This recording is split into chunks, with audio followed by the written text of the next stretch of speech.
Selamat pagi Ibu Bapak yang dikasihi dan mengasihi Tuhan. Selamat pagi. Salam sejahtera buat kita semua. Apakah aku layak?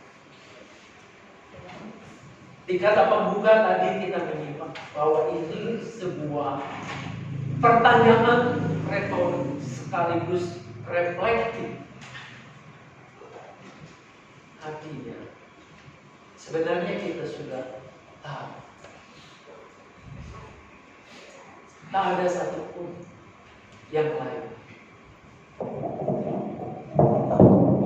Tak ada satupun yang sanggup untuk datang kepada Allah yang Maha Kudus, Maha Suci.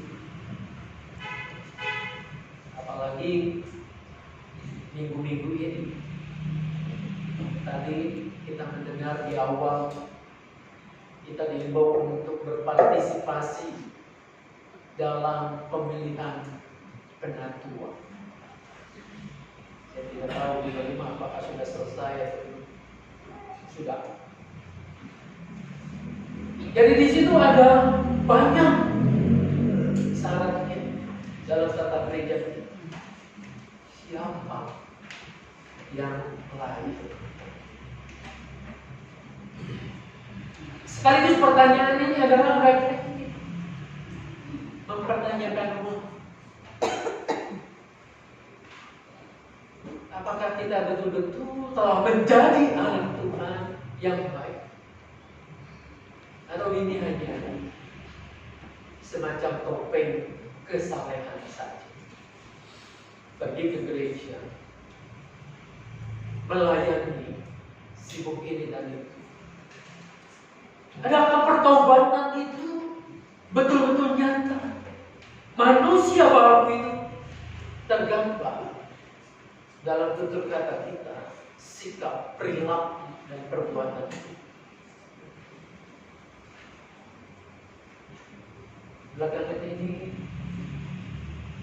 ketika saya menyimak berita-berita tentang para pejabat kita, penguasa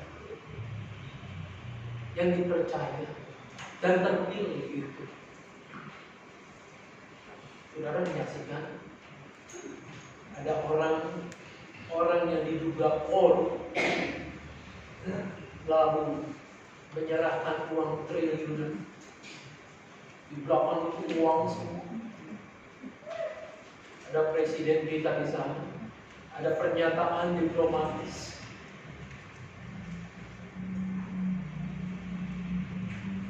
Satu sisi saya kagum ada orang yang sadar untuk menyerahkan hasil korupsi.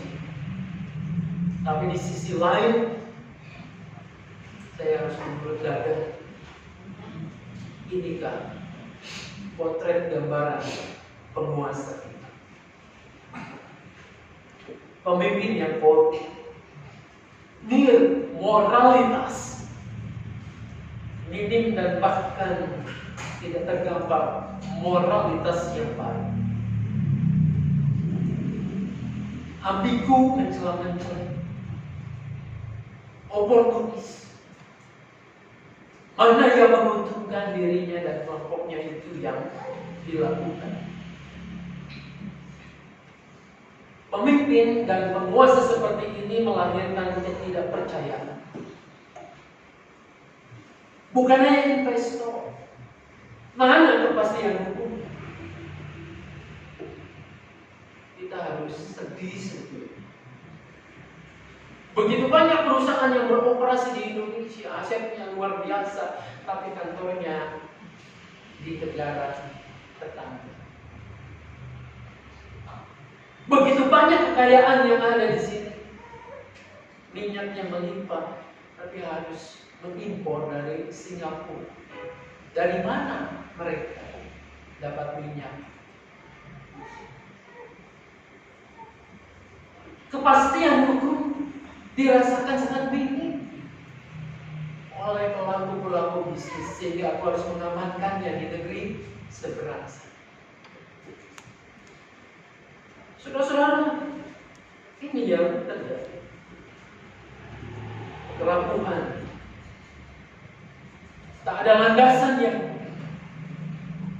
dihempas oleh berita negatif sedikit, saham itu udah bro, fundamentalnya tidak ada. Saudara, ini bukan hanya terjadi gini. Gambaran ini terekam dengan baik dalam Alkitab. Ratusan bahkan ribuan tahun yang lalu. Kerapuhan sebuah negara umat Tuhan, itu nyata tergambar saat Pekah bin Remalia, siapa dia? Raja Israel.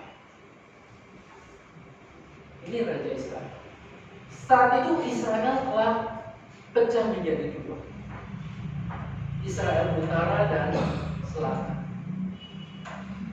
Ini Israel, ibu kotanya Samaria. Pekah bin Remalia ini bekerja sama dengan kerajaan Aram. Dan dalam sehari dapat menewaskan, membunuh 120.000 orang. Saudaranya sendiri, orang Yehuda. Lalu 200.000 orang lainnya menjadi tawanan. Mengerikan. Ini lagi terdesak. Apa yang dilakukan oleh Raja Ahaz, Raja Yehuda, menghadapi saudaranya, yaitu Pekah bin Remalia yang didukung oleh Aram. Mungkin naluri kemanusiaannya, ia mencari perlindungan. Dia mengutus orang untuk pergi ke Asyur untuk mengemis bantuan. Ukraina, negara yang sedang terpojok, banyak utang, lalu terjajah, mengemis minta bantuan. Bantuannya ke Raja Tiglat-Pilneser. Mungkin agak aneh-aneh nama-namanya. Saya mengajak kita belajar lagi dari sejarah Israel. Saudara-saudara, permintaan Raja Ahaz itu disanggupi oleh Tiglat-Pilneser ini. Oke, kami akan bantu kalian. Adakah makan siang gratis? Adakah bantuan negara lain yang cuma-cuma? Adakah kereta cepat yang kita nikmati itu cuma-cuma? Ini utang yang harus dibayar, yang harus dilunasi. Apa yang diminta oleh Tiglat-Pilneser tentu adalah upah. Saudara-saudara, Ahaz menyita semua barang berharga dari bait Allah, bait suci, perak, emas, bokor, dan lain sebagainya. Diambil dari bait suci, lalu diserahkan ke Raja Asyur itu. Cukup di situ. Ternyata tidak. Saudara-saudara, dalam keadaan terdesak, Ahaz malah semakin berubah setia kepada Tuhan. Ia mempersembahkan korban kepada Allah atau ilahnya bangsa asing itu. Ia mempersembahkan korban kepada ilah-ilah orang Damsyik. Pikirannya sangat pragmatis sekali. Mereka ini bisa menang, bisa menaklukkan bangsa lain. Tentu ada ilahnya, dewanya yang melindungi. Maka supaya aku pun menang, maka aku harus menyembah dewa ini. Jadi dia menyembah dewa Damsyik. Tidak hanya dewa Damsyik, tetapi ilah atau baalnya Tiglat-Pileser ini. Asyur namanya ber. Perkakas bait Allah semua diserah. Di bait Allah digantikan dengan ibadah Allah bangsa Asyur. Kejadian luar biasa. Ahaz ini mempersembahkan anaknya. Anaknya dipersembahkan di depan Baal dewa itu.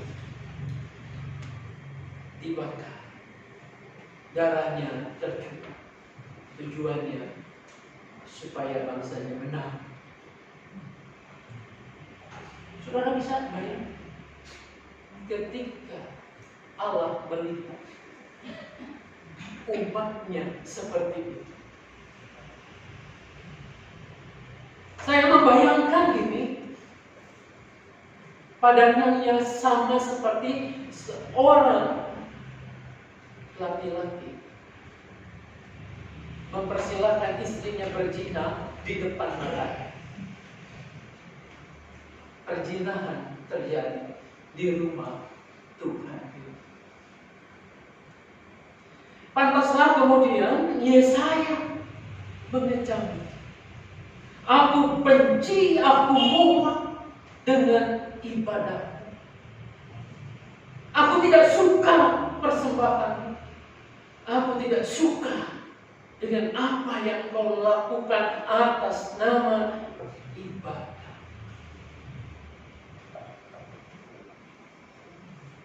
Saudara, ini persis seperti pernyataan dulu Amos. Anda kalau lihat Amos 5 sama seperti itu. Aku muak, aku tidak suka. Coba Anda bayangkan ketika Anda di posisi itu, melihat semua berubah hanya karena ingin pemuasan nafsu yang pragmatis gitu. Inilah keberdosaan umat pada saat itu, pada zaman Ahaz, yang dipotret secara lengkap oleh Yesaya. Kesedihan dan kemarahan yang mempuncak itu terungkap oleh ungkapan ini. Aku membesarkan anak-anak dan mengasuhnya, tetapi mereka memberontak terhadap aku. Mereka meninggalkan Tuhan, menista yang Maha Kudus Allah Israel, dan berpaling membelakangi Dia. Orang Mangga Besar mengatakannya dengan apa ya? Mungkin tidak cukup dengan tauban. Kalau ada anak seperti itu, kalau ada umat Tuhan yang seperti itu, ini sudah luar biasa. Tidak berlebihan kalau Allah menyebut para pemimpin mereka itu sejajar dengan manusia Sodom. Jadi yang diungkap tadi, dikatakan yang 10 itu Sodom dan Gomora, ini bukan zaman itu, bukan. Karena Sodom dan Gomora itu ada dalam Kejadian 19. Mereka kelakuannya sama, sejajar dengan itu. Dosa yang luar biasa. Saudara-saudara muda dimengerti juga kalau ritual ibadah, pengorbanan, pencurahan darah hewan yang bercampur dengan darah manusia di bait Allah itu sangat memuakkan, sangat menjijikkan. Lalu kondisi yang seperti ini diapain enaknya? Diapain enaknya? Kalau kita punya anak yang auban, yang memberontak, yang menistakan kita. Saudara-saudara, Tuhan tidak seperti kita. Tidak seperti manusia. Yang enaknya sudah dibuang saja, putus hubungan.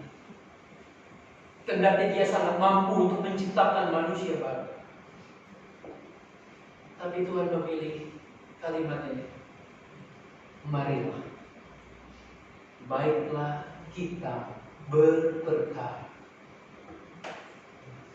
Saudara-saudara, Sang Maha Kudus tidak mendiamkan atau melumat habis umat itu.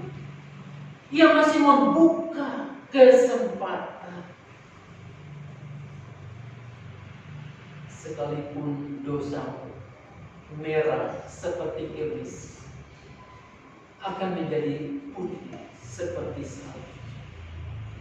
Sekalipun berwarna merah seperti kain kesumba akan menjadi putih seperti bulu domba. Saudara-saudara, Anda bisa membayangkan betapa menjijikannya rezim Ahaz itu yang tidak hanya menodai kekudusan baitnya itu dan segala ritual untuk mengagungkan namanya itu, tetapi juga menindas orang-orang miskin, membiarkan orang kelaparan, tidak peduli terhadap janda dan anak-anak yatim, apalagi orang asing. Ini sangat kontras dengan tangan yang terbuka, menerima kembali, menyucikan, menguduskan mereka. Saudara-saudara, hanya satu syaratnya yang harus mereka penuhi, yakni bertobat. Carilah yang baik dan jangan yang jahat. Kerjakan yang baik, jauhi yang jahat. Amar ma'ruf nahi munkar.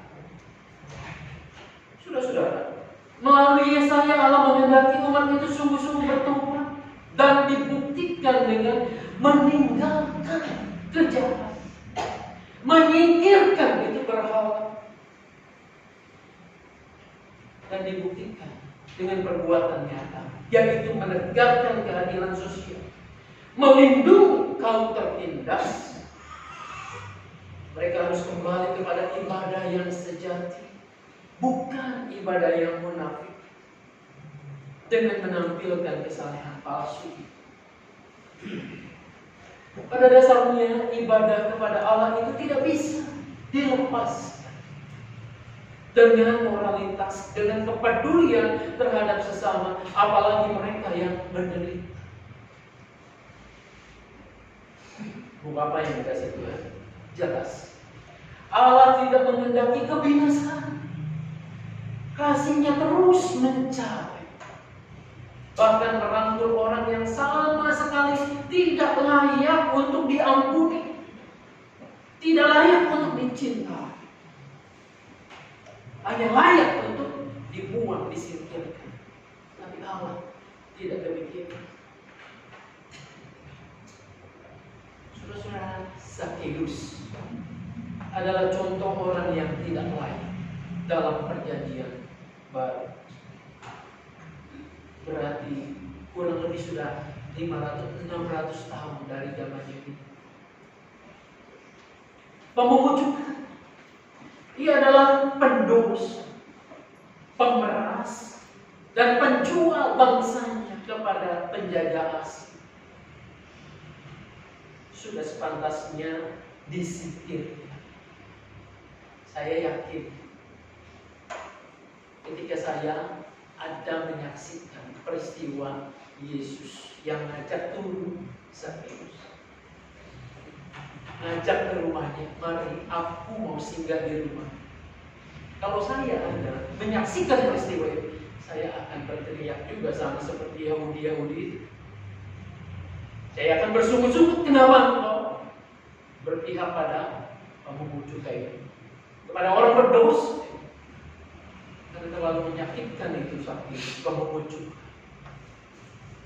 Dia bekerja sama dengan Romawi, dia memeras bangsanya, pajak yang begitu tinggi.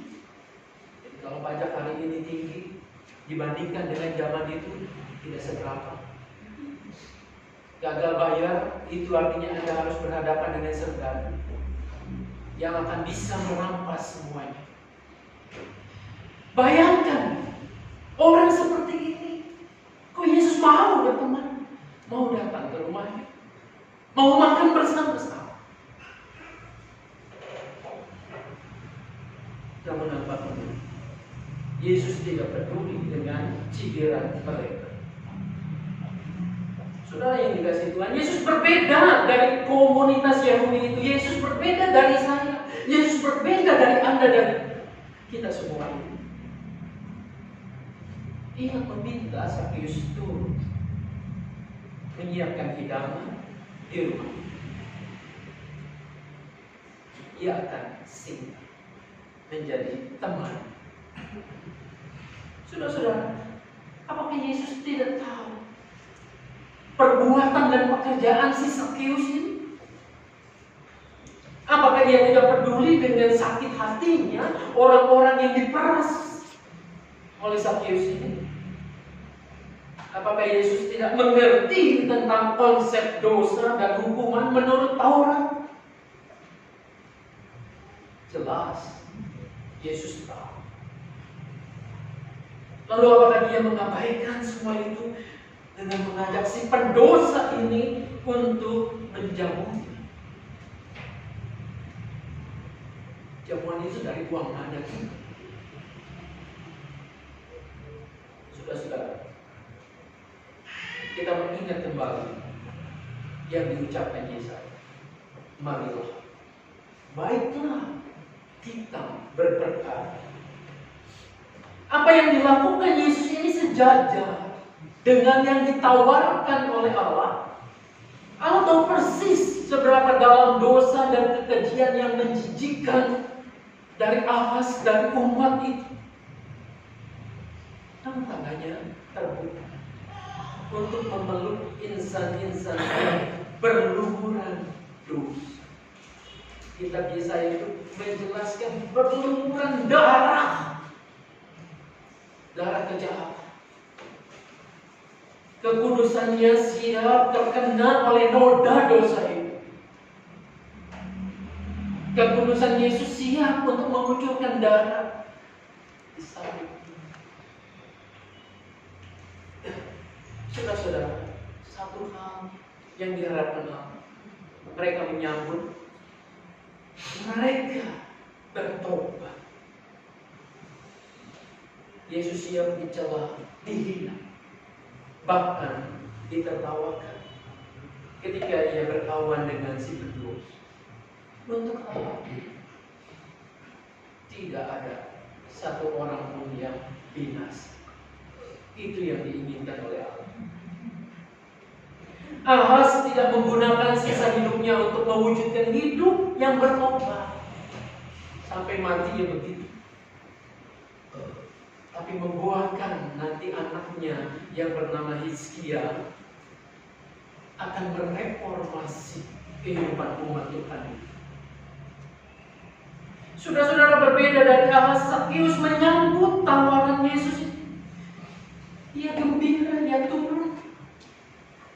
Tidak peduli dengan ucapan dan cibiran orang banyak yang menyertai perjalanan dia ke rumah. Yesus berjalan, dia mendampingi Sakeus seolah-olah melindungi dia, orang berdosa ini. Bersama Yesus ia bergegas menuju rumahnya. Diperintahkannya para pegawainya untuk menyiapkan jamuan pesta makan. Di tengah cibiran orang banyak itu, Sakeus berkata, Tuhan, setengah dari milikku akan kuberikan kepada orang miskin, dan sekiranya ada sesuatu yang kuperas dari seseorang, aku akan kembalikan 4 kali lipat. Saudara-saudara, inilah contoh pertobatan yang konkret, nyata. Hidup dan perjuangan Sakius sekarang berubah kontras dari seorang yang mengumpulkan kekayaan untuk dirinya sendiri. Sekarang ia menjadi orang yang bersedia membagi.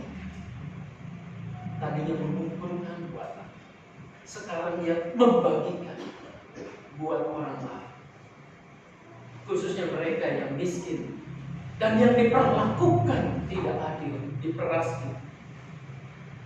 Jadi kisah ini mau mengatakan bahwa pertobatan itu bukan soal berhenti dari perbuatan jahat, tetapi lebih jauh dari itu, yaitu mengupayakan, memperjuangkan kebaikan bagi sesama.